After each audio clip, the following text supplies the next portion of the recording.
Welcome to NotionWave Podcast. This is a new series that I'm starting out specifically on Mondays and Saturdays of every week, in which I'll talk about management concepts and other things along the same lines. As some of you might be aware that I have a master's degree in business administration and I specialize in human resource management and marketing. So without a further ado, let's get into today's podcast and discuss on the topic, the dark side of Indian job market.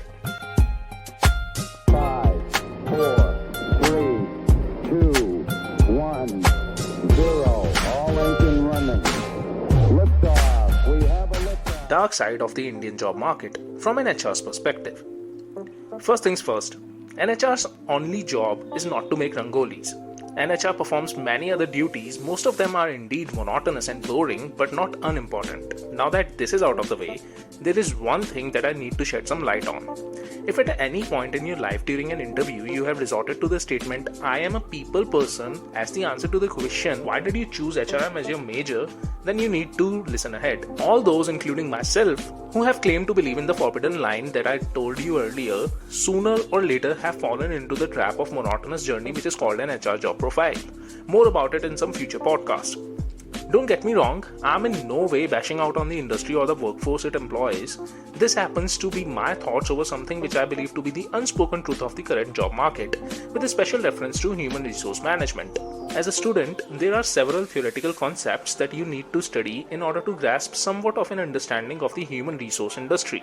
Most of them make their way into the real life one way or another. Of course, the integration of theory with the real life tasks one need to carry out is often not apparent. Nonetheless, everyone tries to implement their theoretical knowledge over to their practical tasks. Those who are lucky enough to easily go through this transition of theory to practice quickly adjust to their new reality and lower their expectations. Unfortunately, this is not the trend that's prevalent in the industry. Most of the jobs that are targeted toward HR freshers or fresher from any other industry are within the realm of DHRM. Now you might ask what DHRM is. Does D stand for dynamic or diverse, or everybody's favorite, including our honorable Prime Minister, digital? Some of the creative ones will surely make out the title of the podcast and the things that I'm saying, and they will say that D stands for dark. Well, even to your dismay, the D is none of the above. The D stands for disguised, and this is just the start of the dark side. Disguised HRM refers to such job profiles which are termed to be under the HR realm but in reality are something else entirely. I am sure that D job profiles are prevalent in other industries as well. I fell for this trap on the first ever job of mine. It was my second day at the office and I had been interviewed for the profile of HR executive. Upon coming face to face with the work that I was allotted, I immediately went to my hiring manager and confronted him with what was happening. A snippet of what bizarre conversation followed is like this. Sir, I was interviewed for the profile of HR executive, but I have been put in the sales team. Well, what are you doing in sales team? That is exactly why I'm here. I know this can be confusing, but trust me, this is the HR profile that we hired you for. I honestly don't think that this is the profile for which I was hired. I'm an HR major. I don't think this is one of the duties an HR personnel needs to perform. You mean that HR sales don't form a part of the job description of an HR executive? HR sales? You're selling HR solutions to our clients. I am selling HR solutions. I'm selling HR solutions. I resigned within the next 10 minutes. Unfortunately, this is a trend in the job market which tries to make a fool out of fresh candidates and hire them for a job profile that may not even be considered experience in the career path that candidates have envisioned for themselves. Also, this D can be put before any other job profile. You can also refer to it as the D of the devil. Yes, I know how it sounds, get over it. The devil will lure you by offering something, but you'll be doing his bidding, which shall be something else entirely. So, how to be safe from such a scenario? Well, first things first, do not apply for jobs blindly. Read the job descriptions very carefully. Ask questions from the interviewer as well. Do a background search of the prospective company and go through the reviews. Teach yourself to distinguish between actual and fake job offers or interviews. Be a well-informed candidate.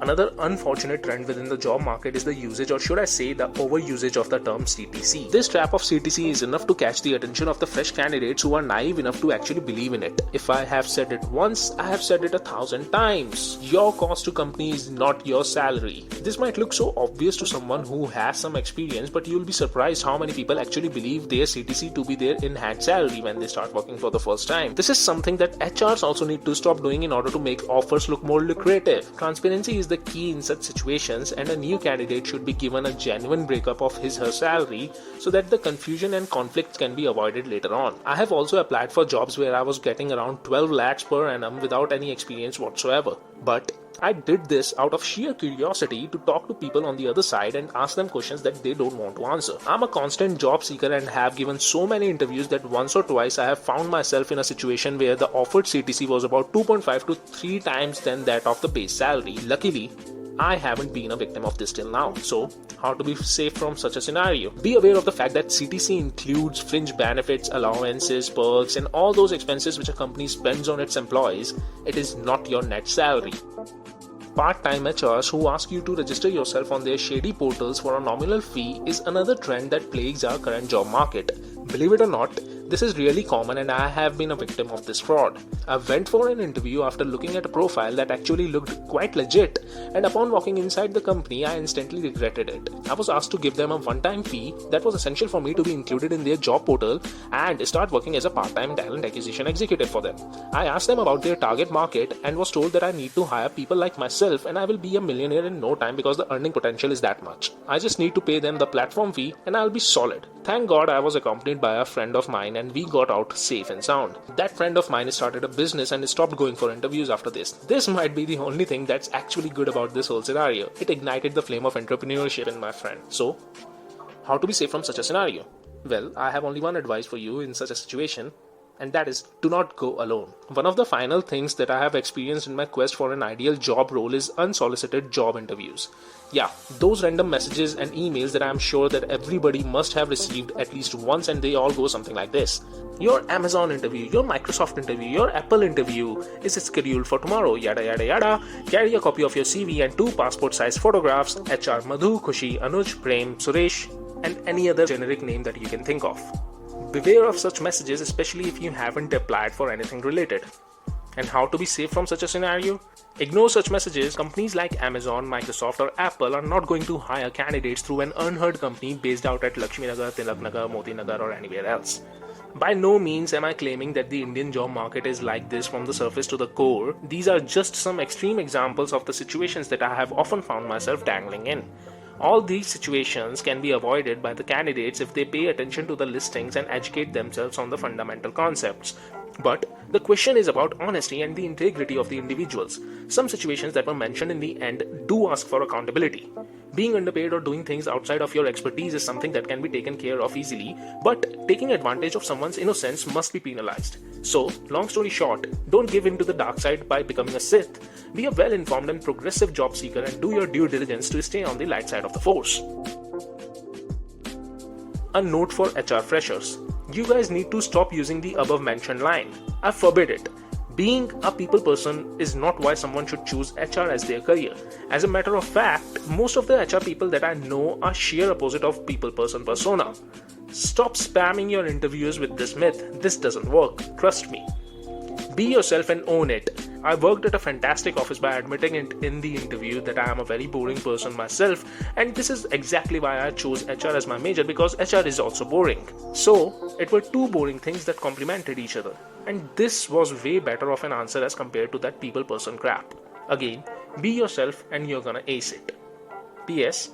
All these views are with reference to the private sector only, because to be honest, who gets a job in the government sector these days? This is it for this episode. Tune in on Saturday to know more about similar concepts. And thank you for listening to this episode of NotionWave Podcast. And don't forget to check out the other episodes from the library. Head over to my blog to find more content, and thank you for tuning in.